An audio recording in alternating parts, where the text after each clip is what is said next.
Hello friends, मैं विक्रम वर्मा आपका तहे दिल से स्वागत करता हूं आपके अपने YouTube channel online study with Vikram पर।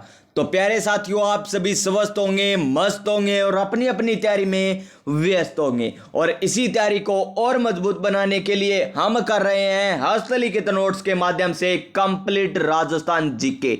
जी हाँ प्यारे साथियों, हस्तलिखित नोट्स के माध्यम से। और बाद में हम क्या करते हैं, अधीनस्थ बोर्ड और आरपीएससी द्वारा 2011 से लेकर 2024 तक जिस टॉपिक से जितने भी क्वेश्चन पूछे गए हैं हम करते हैं ऑफिशियल फाइनल आंसर की के साथ। प्यारे साथियों, इससे क्या होगा, इससे आपको पता चलेगा कि प्रजामंडल टॉपिक से किस लेवल के क्वेश्चन पूछे जाते हैं, 1857 की क्रांति से किस लेवल के पूछे जाते हैं, एकीकरण से किस प्रकार के क्वेश्चन पूछे जाते हैं, आरएएस में किस तरीके से, एसआई में, एलडीसी में, सीईटी में, पशु परिचर में, पीटीटी, बीएसटीसी, यानी आप किसी भी एग्जाम की तैयारी कर रहे हो ना, तो ये क्लासें और आने वाली क्लासें और पीछे जो क्लासें करा दी है वो देख लेना। आपका राजस्थान जीके एकदम तैयार हो जाएगा प्यारे साथियों। और मैं आपको बता देता हूं, इससे पहले हम राजस्थान का संपूर्ण भूगोल कंप्लीट कर चुके हैं। क्या राजस्थान का संपूर्ण भूगोल कंप्लीट कर चुके हैं। और बात करें इतिहास की, तो इतिहास की बात करें प्यारे दोस्तों, तो इतिहास में हम नंबर 1 टॉपिक क्या पढ़ चुके हैं, 1857 की क्रांति। नंबर 2 टॉपिक क्या पढ़ चुके हैं, किसान आंदोलन। नंबर 3 टॉपिक हम क्या पढ़ चुके हैं, जनजाति आंदोलन। और 4 नंबर टॉपिक हमारा चल रहा है क्या, प्रजामंडल। क्या चल रहा है, प्रजामंडल, जिसकी एक क्लास हो चुकी है, जिसमें आपको ट्रिकें बताई गई थी, बहुत ही शानदार और मजेदार तरीके से आपको सन भी याद करवा दी थी और उनके संस्थापक भी आपको याद करवा दिए थे। जैसे तीज को जोहड़ में धोबी ने मेवाड़ मेवात पूरा दिखाया कोट। और एक क्या ट्रिक थी प्यारे साथियों, झाला रूपी प्रताप ने बांसवाड़ा में बड़ी कुशलता से डराया। जी हां, झाला रूपी प्रताप को बांसवाड़ा में बड़ी ही कुशलता से डराया। ये 2 ट्रिकें थी। और प्रजामंडल के सारे हमने संस्थापक देख लिए और सन याद कर ली थी। जैसे कपूर चंद पाटनी किसके थे, जयपुर के। पुर की आवाज तो कपूर चंद पाटनी। और बिंदी कौन लगाती थी, कांता लगाती थी, यानी कांतिलाल जैन किसके हो गए, बूंदी के हो गए। और कोटा के तो कोट हम क्या पहनते हैं, नया पहनते हैं, तो कोटा के नैनूराम शर्मा हो गए प्यारे साथियों। और सिरोही के कौन हो गए, गोकुल भाई भट्ट। सिर किसका ऊंचा रखना है, में भाई का रखना है, यानी सिरोही प्रजामंडल के संस्थापक कौन हो गए, गोकुल भाई भट्ट हो गए। और अलवर के कौन थे, हरि नारायण। लवर हम किसके हैं, हरि नारायण के हैं प्यारे साथियों। इस तरीके से आपको सारे के सारे प्रजामंडल के संस्थापक और सन आपको एक एक तरीके से याद करवा दी थी। इससे पहली वाली क्लास में जाकर पहले वो देखिए और उसके बाद ये क्लास देखिएगा, आपको अपने आप पता चल जाएगा कि आधा प्रजामंडल तो हमने यहीं पर ही कंप्लीट कर लिया है एक क्लास में। और उसमें आपको प्रीवियस ईयर क्वेश्चन भी करवा दिए गए थे, किस तरीके से स्थापना से और संस्थापक से प्रीवियस ईयर क्वेश्चन पूछे गए हैं। तो चलिए आज की क्लास हम स्टार्ट करते हैं नई ऊर्जा नई उमंग के साथ। रख हौसला वो मंजर भी आएगा, प्यासे के पास चलकर समंदर भी आएगा। थक कर ना बैठे मंजिल के मुसाफिर, मंजिल भी मिलेगी और मंजिल पाने का मजा भी आएगा। तो चलिए स्टार्ट करते हैं। तो देखिए प्यारे साथियों, आपकी स्क्रीन पर आ चुके हैं राजस्थान जीके के प्रजामंडल टॉपिक के हस्तलिखित नोट्स प्यारे साथियों। तो देखिए राजस्थान में प्रजामंडल आंदोलन, तो देखिए इसका उद्देश्य क्या था, यानी प्रजामंडल बनाने का उद्देश्य क्या था, ये हम पहले देखेंगे। तो उद्देश्य देखिए, ये भी क्वेश्चन पूछा गया है कि राजस्थान में प्रजामंडल के उद्देश्य क्या थे। तो देखिए, राज्य में उत्तरदायी शासन की स्थापना करके जनता को मूल अधिकार दिलाना। क्या दिलाना, जनता को मूल अधिकार दिलाना, यही प्रजामंडल का उद्देश्य था। प्रजामंडल गठन करने का क्या उद्देश्य था, जनता को, किसको, जनता को उसके मूल अधिकार दिलाना प्रजामंडल का उद्देश्य था। तो देखिए यहां पर उसके बाद 1927 में एक अखिल भारतीय देशी राज्य लोक परिषद की स्थापना की जाती है, जो आपसे डायरेक्ट पूछी जाती है कि अखिल भारतीय देशी राज्य लोक परिषद की स्थापना कब हुई थी, तो 1927 में हुई थी। उसके बाद देखिए एक और अधिवेशन होता है, हरिपुरा अधिवेशन। कौन सा होता है, हरिपुरा अधिवेशन होता है। और ये हरिपुरा अधिवेशन कब होता है? 1938 में। कब होता है? 1938 में होता है। और इसकी अध्यक्षता कौन करते हैं? सुभाष चंद्र बोस करते हैं। कौन करते हैं? सुभाष चंद्र बोस इसकी अध्यक्षता करते हैं। और इस हरिपुरा अधिवेशन में क्या किया गया कि उत्तरदायी शासन का लक्ष्य प्राप्त करने के लिए स्वतंत्र संगठन बनाया। देखिए, उत्तरदायी शासन प्राप्त करने के लिए क्या बनाया? एक स्वतंत्र संगठन बनाया गया। किसके द्वारा? हरिपुरा अधिवेशन में बनाया गया था। और यह अधिवेशन कब होता है? 1938 में होता है। क्वेश्चन किस प्रकार पूछा जाता है कि हरिपुरा अधिवेशन की अध्यक्षता किसने की थी? तो सुभाष चंद्र बोस ने। किसने? सुभाष चंद्र बोस ने। और कब हुआ था? 1938 में हुआ था। कब हुआ? 1938 में हुआ। अगर आपसे पूछ ले कि अखिल भारतीय देशी राज्य लोक परिषद की स्थापना कब हुई थी? तो 1927 में हुई थी। ये तो हो गई यहां पर एक बेसिक जानकारी। उसके बाद देखिए एक एक प्रजामंडल हम पढ़ेंगे। तो डॉक्टर MS जैन ने स्वतंत्रता संग्राम को 3 भागों में बांटा था। ये इतना इंपॉर्टेंट नहीं है। तो MS जैन ने कितने भागों में? 3 भागों में बांटा। तो यहां से स्टार्ट होता है नंबर 1 प्रजामंडल, जयपुर प्रजामंडल। कौन सा? जयपुर प्रजामंडल। और कल आपको ट्रिक बताई थी, क्या? तीज ट्रिक बताई थी। और तीज कहां की प्रसिद्ध है? तीज प्रसिद्ध है एक तो जयपुर की, और एक कहां की प्रसिद्ध है? बूंदी की प्रसिद्ध है। कहां की? बूंदी की प्रसिद्ध है। और ये ट्रिक किसकी थी? 193 नंबर कोड की थी प्यारे साथियों। तो तीज 1 नंबर पे आती है तो 1931 हो जाएगा। कल वाली क्लास जाके देखिए, पूरी ट्रिक देखोगे तभी समझ में आएगा, अन्यथा ऐसे तीज क्या है आपको पता नहीं चलेगा। क्या थी ट्रिक प्यारे दोस्तों? तीज को जोहड़ में धोबी ने मेवाड़ मेवात पूरा दिखाया कोट। जाकर पहले देखिए तो 1 नंबर प्रजामंडल हम पढ़ते हैं जयपुर प्रजामंडल। तो राजस्थान का प्रथम प्रजामंडल। पहला ही क्वेश्चन बन चुका है कि राजस्थान में गठित होने वाला पहला प्रजामंडल कौन सा था? तो जयपुर प्रजामंडल था। कौन सा था? जयपुर प्रजामंडल था। और इस प्रजामंडल में एकमात्र क्या थे? गैर सरकारी सदस्य थे। इस प्रजामंडल में कौन थे? एकमात्र गैर सरकारी सदस्य थे, जिनका नाम क्या है? देवी शंकर तिवारी। क्या है? देवी शंकर तिवारी उनका नाम है। और क्वेश्चन किस तरीके से पूछा जाता है देखिए कि जयपुर प्रजामंडल में एकमात्र गैर सरकारी सदस्य कौन थे? तो देवी शंकर तिवारी। क्वेश्चन नंबर 1 ये आपको समझ में आ गया ना? तो एक क्वेश्चन ये देखिए, राजस्थान का प्रथम प्रजामंडल कौन सा है? तो जयपुर प्रजामंडल। यानी अब तक हमने 2 क्वेश्चन देख लिए हैं। आगे देखिए, इसमें जयपुर प्रजामंडल में एक संघ की स्थापना की जाती है और उस संघ का नाम क्या है? चरखा संघ। क्या है? चरखा संघ। और स्थापना कौन करते हैं? जमना लाल बजाज करते हैं। कौन करते हैं? जमना लाल बजाज करते हैं। और कब करते हैं? देखिए, एक तो किताबों में दी हुई मिलेगी आपको 1927 और एक सन दी हुई मिलेगी आपको 1921। तो देखिए आपका सारा डाउट क्लियर कर दिया जाएगा। 1921 भी मिलती है, 1927 भी मिलती है। तो आपको सही कौन सी माननी है? तो आपको सही माननी है 1927। क्या माननी है? 1927।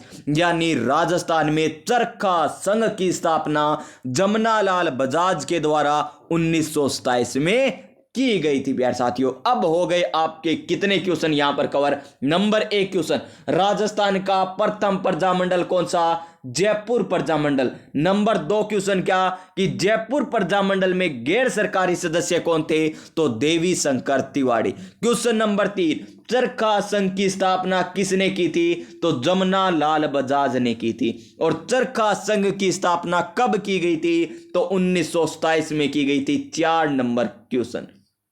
देखिए 4 क्वेश्चन अब तक हमने पढ़ लिए। अब चलिए आगे हम बात करते हैं किसकी कि जयपुर में राजनीतिक जन जागृति का सर्वप्रथम प्रारंभ करने का श्रेय किसे जाता है। और इसी तरीके से हम धीरे धीरे पढ़ते चलेंगे। और आपने सुना ही होगा प्यारे साथियों, धीरे धीरे रेमना धीरे सब कुछ होए, माली सिंचे सोगड़ा ऋतु आए फलवाए। जी हाँ प्यारे साथियों, जब ऋतु आएगी यानी प्यारे साथियों जब CET का एग्जाम होगा, जब LDC का एग्जाम होगा, जब पशु परिचर का एग्जाम होगा, जब PTT का एग्जाम होगा, जब BSTC का एग्जाम हो, चाहे कौन सा भी एग्जाम हो, यानी जब ऋतु आएगी ना, तब आपको यहां से फल जरूर मिलेगा प्यारे साथियों। यानी यहां से क्वेश्चन आपको जरूर देखने को मिलेंगे। और उसके बाद आपको PYQ कराए जाएंगे ना, उसमें तो आपको पता ही चल जाएगा कि वाह सर क्या शानदार सेशन रहा था हमारा, कि सारे के सारे क्वेश्चन इन नोट्सों से ही आपके मिल जाते हैं। तो देखिए, जयपुर में राजनीतिक जन जागृति का सर्वप्रथम प्रारंभ करने का श्रेय किन्हें जाता है? तो श्री अर्जुन लाल सेठी को। किन्हें जाता है? श्री अर्जुन लाल सेठी को जाता है। यानी जयपुर में राजनीतिक जन जागृति का सर्वप्रथम प्रारंभ करने का श्रेय किन्हें दिया जाता है? तो श्री अर्जुन लाल सेठी को दिया जाता है। उसके बाद एक और सभा की स्थापना होती है, और वो सभा कौन सी है? जयपुर हितकारिणी सभा। तो प्यारे साथियों, मैं आपको एक और बात बता देता हूं। अगर मैं कल वाली क्लास में ही आपको इतना कह देता कि आपके प्रजामंडल हो गए समाप्त, तो प्यारे साथियों कोई औचित्य की बात नहीं रहती, क्योंकि वो थे आसान टॉपिक। क्या थे? आसान थी। आपको सन याद करवा दिया आसान तरीके से, संस्थापक याद करवा दिया, लेकिन यहां से क्वेश्चन ज्यादा पूछे जाते हैं, और ये क्वेश्चन आपको मैं करवाने वाला हूं आगे। तो देखिए, जयपुर हितकारिणी सभा के अध्यक्ष कौन थे? तो इसके अध्यक्ष थे बालचंद शास्त्री। कौन थे इसके अध्यक्ष? बालचंद शास्त्री इसके अध्यक्ष थे। और मंत्री कौन थे? केसरलाल कटारिया। केसरलाल कटारिया इसके मंत्री थे। और इस लेवल के क्वेश्चन यहां पर पूछे जाते हैं अधीनस्थ बोर्ड के द्वारा और RPSC के द्वारा। प्यारे साथियों, देखिए, जयपुर हितकारिणी सभा की स्थापना कब हुई यह आपको याद नहीं रखना। क्यों? क्योंकि आपने याद कर लिया चरखा संघ की स्थापना कब हुई थी? 1927 में। एक बहुत है प्यारे साथियों, और भी बहुत सन आएगी। आपने जो इंपॉर्टेंट है वो याद रखेंगे। तो इसका अध्यक्ष इंपॉर्टेंट है, तो कौन है? बालचंद शास्त्री। कौन है अध्यक्ष? बालचंद शास्त्री इसके अध्यक्ष है। और मंत्री कौन है प्यारे दोस्तों? केसरलाल कटारिया। कौन है? केसरलाल कटारिया इसके मंत्री है। किसके? जयपुर हितकारिणी सभा के। उसके बाद देखिए यहां पर मोतीलाल दिवस। मोतीलाल दिवस किस प्रजामंडल से संबंधित है? तो जयपुर प्रजामंडल से संबंधित है। और मोतीलाल दिवस कब मनाया जाता है? तो 5 अप्रैल 1931 को। 5 अप्रैल 1931 को। अब मैं आपको किस तरीके से समझाऊं कि 5 अप्रैल 1931 को मोतीलाल दिवस बनाया जाता है, और एग्जाम में पक्का पूछा जाता है, क्योंकि अब आपको रटना ही पड़ेगा, क्योंकि ये सन है। तो मोतीलाल दिवस कब मनाया जाता है? 5 अप्रैल 1931 को बनाया जाता है। और देखिए, जयपुर प्रजामंडल में जयपुर दिवस बनाया जाता है किसके? जयपुर सत्याग्रह काउंसिल के संयोज्य से। कब मनाया जाता है? 12 मार्च 1939 को। कब? 12 मार्च 1939 को मनाया जाता है। आगे देखिए, जो जयपुर प्रजामंडल को अवैध घोषित कब कर दिया गया था? फरवरी 1948 में। कब? फरवरी 1948 में इसे अवैध घोषित कर दिया जाता है। और इसका प्रथम अधिवेशन कब होता है? इसका प्रथम अधिवेशन होता है प्यारे दोस्तों 9 मई को। 9 मई 1938 को। जी हां प्यारे साथियों, आपको महीने के साथ और तारीख के साथ ये सन याद रखनी है। जब आपको मैं प्रीवियस ईयर क्वेश्चन कराऊंगा तब हूबहू ये क्वेश्चन दिखाऊंगा कि जयपुर प्रजामंडल का प्रथम अधिवेशन कब हुआ था। पूछा गया क्वेश्चन है। तो कब हुआ? 9 मई 1938 को हुआ था। और इसकी अध्यक्षता किसने की थी? जमनालाल बजाज ने। जमनालाल बजाज ने। कहां पर हुआ? नतमल का कारिला स्थान पर। नतमल का करिल्ला स्थान पर हुआ था। और यहां पर कस्तूरबा गांधी ने भी भाग लिया था। कस्तूरबा गांधी ने भी भाग लिया था। कहां पर? जयपुर प्रजामंडल के प्रथम अधिवेशन में। तो चलिए एक बार हम देख लेते हैं इसकी स्थापना कैसे होती है, किस तरीके से इसका गठन होता है। देखिए, जयपुर प्रजामंडल की स्थापना 1931 में होती है, फिर 1936 में होती है, फिर 1938 में होती है।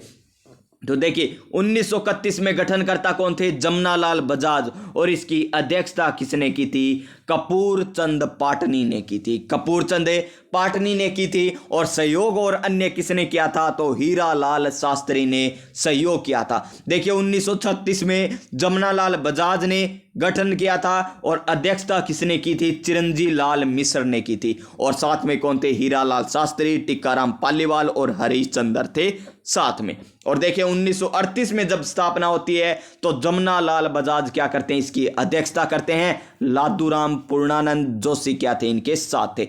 अब यहां से क्वेश्चन किस तरीके से पूछा जाएगा, देखिए आपको बता दूं मैं कि क्वेश्चन किस तरीके से पूछा जाएगा। तो ये देखिए यहां पर स्थापना से संबंधित प्रथम क्वेश्चन क्या पूछा जाएगा कि जयपुर प्रजामंडल की स्थापना 1931 के समय अध्यक्षता किसने की थी, तो वो की थी कपूर चंद पाटनी ने। किसने की थी, कपूर चंद पाटनी ने। देखिए यहां पर सन दे रखी है, या आपसे कह सकते हैं कि जयपुर प्रजामंडल की प्रथम अध्यक्षता किसने की थी, तो कपूर चंद पाटनी ने की थी। फिर देखिए जब जयपुर प्रजामंडल की स्थापना 1936 में हुई थी तब अध्यक्षता किसने की थी, तब अध्यक्षता की थी चिरंजीवी लाल ने। चिरंजीवी लाल ने इसकी अध्यक्षता की थी। प्यारे साथियों, अगर आपसे पूछा जाए कि जब जयपुर प्रजामंडल की स्थापना 1938 में हुई थी तब इसकी अध्यक्षता किसने की थी, तो इसकी अध्यक्षता की थी जमना लाल बजाज ने। जमना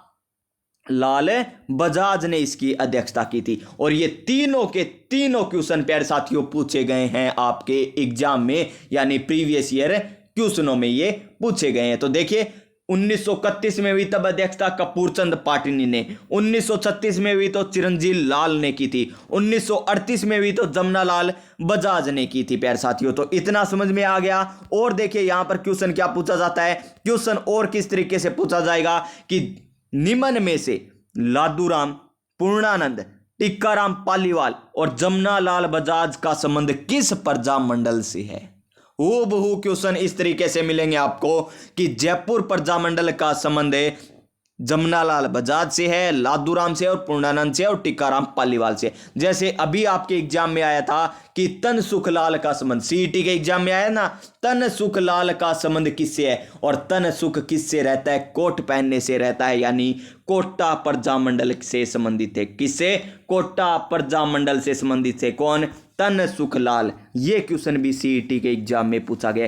तो इन्हीं नोट्सों में से आएंगे सारे क्वेश्चन, लेकिन आएंगे किस तरीके से ये आपको सुनना है और मैं आपको बताऊंगा कि क्वेश्चन किस तरीके से आते हैं। ये सारे क्वेश्चन आपको बता दिए कि किस तरीके से आते हैं। देखिए जयपुर प्रजामंडल का प्रथम अधिवेशन कब होता है, 9 मई को होता है, और 9 मई को आगे सन दे दे तो 1938 में होता है। कब होता है, 1938 में। प्रथम अध्यक्षता कपूर चंद पाटनी ने, दूसरी अध्यक्षता चिरंजीवी लाल मिश्र ने। जब 1938 में स्थापना होती है तो अध्यक्षता जमना लाल बजाज के द्वारा की जाती है। और देखिए मोतीलाल दिवस इंपॉर्टेंट है, न कि जयपुर दिवस इतना इंपॉर्टेंट है। तो मोतीलाल दिवस कब मनाया जाता है, 5 अप्रैल 1931 को। और जयपुर हितकारिणी सभा के अध्यक्ष कौन थे, बालचंद शास्त्री, और मंत्री कौन थे, केसरलाल कटारिया। और चरखा संघ मोस्ट इंपॉर्टेंट है प्यारे साथियों, जिसकी स्थापना 1900 कब होती है, 27 में होती है, और किसके द्वारा होती है, जमना लाल बजाज के द्वारा होती है। और राजस्थान का प्रथम प्रजामंडल कौन सा था, जयपुर प्रजामंडल। और जयपुर प्रजामंडल में गैर सरकारी सदस्य कौन था, तो देवी शंकर तिवारी। कौन था, देवी शंकर तिवारी था। यह हो गया जयपुर प्रजामंडल की कुछ बातें। अब चलते हैं आगे जयपुर प्रजामंडल से संबंधित और बातों पर। तो देखिए पहले हम बात किसकी करेंगे, जेंटलमैन एग्रीमेंट की करेंगे। बाद में आपको ऊपर वाले भी बता दिए जाएंगे। ये क्या है, देखिए ये बाद में लिखे हुए हैं, यानी बाद में कोई क्वेश्चन पूछा गया या बाद में कोई इंपॉर्टेंट जानकारी लिखी, देखिए ऊपर लिख दिया गया। यहां से देखिए 1944 में जानकी देवी बजाज, अध्यक्षता जवाहरलाल नेहरू। देखिए यहां पर पेंसिल से भी लिख रखा है, यानी जो भी मैटर बाद में मिलता गया सारा इन नोट्सों में समाहित कर दिया गया। तो इन नोट्सों से बाहर क्वेश्चन नहीं आएगा। तो पहले हम बात किसकी करते हैं, जेंटलमैन एग्रीमेंट की बात करते हैं। जेंटलमैन एग्रीमेंट, अब आपको याद रखना है कि ये कब हुआ था। सबसे पहले तो 1942 में। अगर आप इतना ही पढ़कर जाते हैं कि जयपुर प्रजामंडल में जेंटलमैन एग्रीमेंट की स्थापना कब होती है, 1942 में, तो मान के चलिए आपका क्वेश्चन गलत ही होगा, सही नहीं होगा। क्यों नहीं होगा, तो आपको पढ़ना होगा 16 सितंबर 1942। क्या पढ़ना होगा, 16 सितंबर 1942। क्यों पढ़ना होगा प्यारे साथियों, तो देखिए क्यों पढ़ना होगा, क्योंकि क्वेश्चन इस तरीके से आपसे पूछा जाता है क्या, कि जेंटलमैन एग्रीमेंट कब हुआ, जेंटलमैन एग्रीमेंट कब हुआ, एग्रीमेंट कब हुआ। और ऑप्शन पता है आपको किस प्रकार मिलेंगे। नंबर 1 18 सितंबर, 18 सितंबर 1942, 18 सितंबर 1942 नंबर 2 ऑप्शन। और ये सीईटी के एग्जाम में पूछे गए इस तरीके से क्वेश्चन। 16 सितंबर 1942, 16 सितंबर 1942, 16 सितंबर 1942। फिर 3 नंबर ऑप्शन और मिल जाए आपको इसी तरीके से 5 अक्टूबर 1942 और मिल जाए 4 नंबर क्वेश्चन, 4 नंबर ऑप्शन मिल जाए 15 मई 1945, 15 मई 1945 मिल गया। देखिए 1942 पढ़ के गए, क्या कर लिया, 1942 यहाँ भी है, यहाँ भी है और 3 नंबर ऑप्शन में भी है। जब तक आपको तारीख याद नहीं होगी ना और महीना याद नहीं होगा तब तक आप जेंटलमैन एग्रीमेंट का आपका पॉइंट क्या है, अधूरा है प्यारे साथियों। तो देखिए जेंटलमैन एग्रीमेंट कब होता है, जेंटलमैन एग्रीमेंट होता है 16 सितंबर 1942 को। कब होता है, 16 सितंबर 1942 को क्या होता है, जेंटलमैन एग्रीमेंट होता है। और किन के मध्य होता है, ये होता है हीरालाल शास्त्री और होता है जयपुर के प्रधानमंत्री सर मिर्जा इस्माइल के मध्य, सर मिर्जा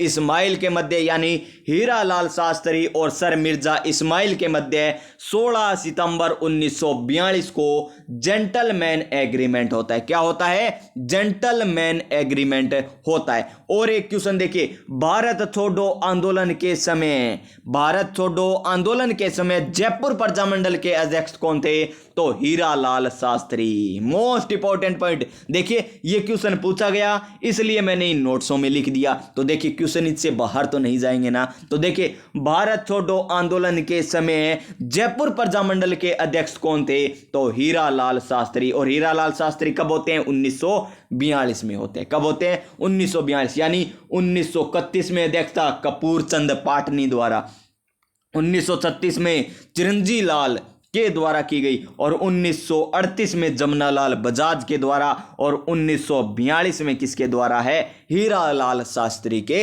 द्वारा। क्या इतनी गहराई से पूछा जाएगा? जी हां प्यारे साथियों, सीईटी के एग्जाम में ही ये क्वेश्चन पूछा गया था कि भारत छोड़ो आंदोलन के समय अध्यक्ष कौन था जयपुर प्रजामंडल का, तो हीरालाल शास्त्री। और कब थे ये, 1942। ये भी अब पूछ सकता है कि 1942 के समय जयपुर प्रजामंडल के अध्यक्ष कौन थे, तो कौन थे, हीरालाल शास्त्री थे प्यारे साथियों। आगे देखिए, अब यहां पर क्या होता है, आजाद मोर्चे का गठन होता है। कहां पर, जयपुर प्रजामंडल में। जयपुर प्रजामंडल में क्या होता है, आजाद मोर्चे का गठन होता है। कब होता है, 1942 में। किसके द्वारा, बाबा हरीश चंद्र के द्वारा, बाबा हरीश चंद्र के द्वारा। और इनके साथ में कौन थे, रामकरण जोशी। कौन थे, रामकरण जोशी। और जयपुर में भारत छोड़ो आंदोलन प्रारंभ किया, भारत छोड़ो आंदोलन क्या किया, प्रारंभ किया। और ये आजाद मोर्चे का गठन क्यों होता है, इसका कारण था प्यारे साथियों कि जयपुर प्रजामंडल है ना, वो क्या नहीं चाहता था कि भारत छोड़ो आंदोलन में भाग नहीं लेना चाहता था। भारत छोड़ो आंदोलन में भाग नहीं लेना चाहता कौन, जयपुर प्रजामंडल। इसीलिए यहां पर बाबा हरिश्चंद्र ने क्या कर दिया, आजाद मोर्चे का गठन कर दिया 1942 में। और इन्होंने जयपुर में भारत छोड़ो आंदोलन प्रारंभ कर दिया, या इनके साथ हो गए। और इनके साथ कौन थे, रामकरण जोशी थे, रामकरण जोशी थे। और देखिए यहां पर बात करें कि 1942 में तो ये क्या हुआ था, गठन हुआ था किससे अलग होकर, जयपुर प्रजामंडल से अलग होकर। फिर आती है 1944। 1944 में क्या होता है, 1944 में होता है प्यारे साथियों, या कहीं कहीं पर आपको 1945 भी आपको मिल जाएगा। क्या मिल जाएगा, 1945 भी मिल जाएगा, लेकिन राइट आपको 1945 ही मानना है। 1945 में आजाद मोर्चे का विलय जयपुर प्रजामंडल में कर दिया गया। किसके अध्यक्ष, किसके मध्यस्थता से, जवाहरलाल नेहरू की मध्यस्थता से। और देखिए जानकी देवी बजाज की अध्यक्षता थी 1944 में जयपुर प्रजामंडल की। उसके बाद देखिए यहां पर 1946 में क्या होता है, 1946 में होता है राज्य में उत्तरदायी शासन स्थापित करने का प्रस्ताव रखा जाता है। किसके द्वारा, टिक्का रामपाली के द्वारा। और पास कर दिया जाता है के.एम. मुंशी के द्वारा। और जयपुर रियासत में हिंदी भाषा को राजभाषा बनाने हेतु आंदोलन भी चलाया जाता है। और यहां पर महिलाओं का सत्याग्रह का नेतृत्व किसने किया था, दुर्गा देवी ने। किसने, दुर्गा देवी ने यहां पर नेतृत्व किया था, दुर्गा देवी ने महिलाओं की ओर से। तो ये लीजिए जयपुर प्रजामंडल। आजाद मोर्चे का गठन 1942 में बाबा हरीश चंद्र के द्वारा 1945 में आजाद मोर्चे का विलय कर दिया जाता है जयपुर प्रजामंडल में जवाहरलाल नेहरू के प्रयासों से। 1946 में क्या होता है, यहां पर 1946 में होता है प्यारे साथियों, क्या 1946 में घटना घटी गंभीर, क्या घटी, उत्तरदायी शासन की स्थापना कर दी जाती है, यानी प्रस्ताव रखा जाता है और पास के मुंशी के द्वारा टिक्काराम पालीवाल के द्वारा प्रस्ताव रखा जाता है। और जयपुर रियासत हिंदी भाषा को राजभाषा बनाने हेतु आंदोलन भी चलाया गया था। महिलाओं का नेतृत्व दुर्गा देवी ने किया था। और बात करें जेंटलमैन एग्रीमेंट की तो हीरालाल शास्त्री और सर मिर्जा इस्माइल के मध्य 16 सितंबर 1942 को हुआ था। देखिए जयपुर प्रजामंडल की बात करें तो यहां पर जमनालाल की क्या हो जाती है, गिरफ्तारी हो जाती है। तो महात्मा गांधी क्या कहते हैं पता आपको, हम इसे राष्ट्रीय प्रश्न बना देंगे। क्या बना देंगे, हम इसे राष्ट्रीय प्रश्न बना देंगे। किसकी गिरफ्तारी पर कहा था, जमनालाल बजाज की गिरफ्तारी पर कहा था। किसने कहा था, महात्मा गांधी ने कहा था, महात्मा गांधी ने कहा था। और देखिए यहां पर 1948 में वीटी कृष्णाचार्य द्वारा संवैधानिक सुधारों की घोषणा की जाती है। संवैधानिक सुधारों की घोषणा किसके द्वारा, वीटी कृष्णाचार्य के द्वारा 1948 में की जाती है। ये हम पढ़ेंगे मेवाड़ में। कहां पर पढ़ेंगे, मेवाड़ में पढ़ेंगे। यहां पर लिख दिया ऐसे ही क्योंकि ये पॉइंट मिला तो लिख दिया।